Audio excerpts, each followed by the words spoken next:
The Swazi national flag signifies the importance of our country. Therefore, it is important also that it is respected at all times.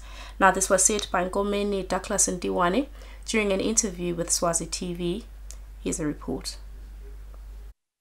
The 25th of April is a day to commemorate the country's National Flag Day, which took place in April 1967.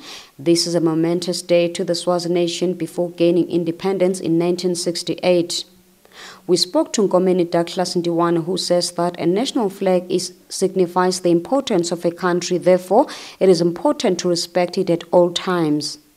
Lelanga likhulu kakhulu ngoba kumzukwana nathi siqala kuphamisa indwangu lifleki lakithi.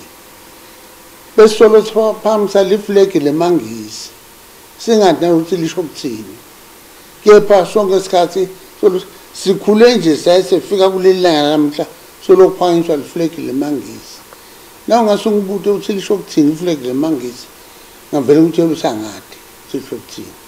Lela kithi ke lifleki lela sifikisa ebungithini bethu uthi lesikemaswati asiwo emangisi.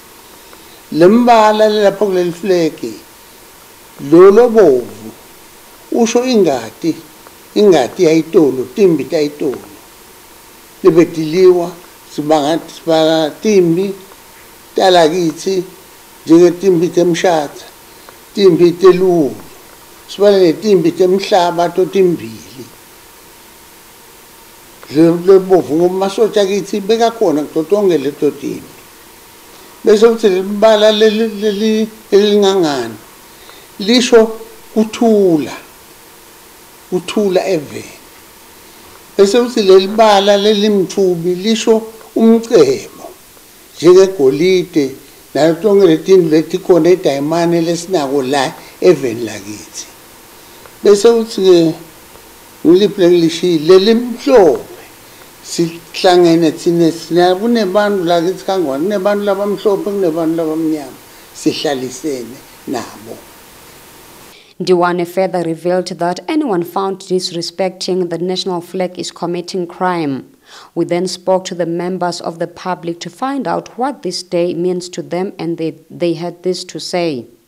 Mina angati lutho nje ngathi kusinamhlanje holiday ngiyaphumula ngoba ngibuya Kingsbed. Ngalelanga leli ke la khathi ke mangisi sekahamba phuma phela ke eveni lethu sekunyuka lo wethu ekunjeke lapho ke kimi inkululeko yami yafika ngalelanga leso mina ngithokothela.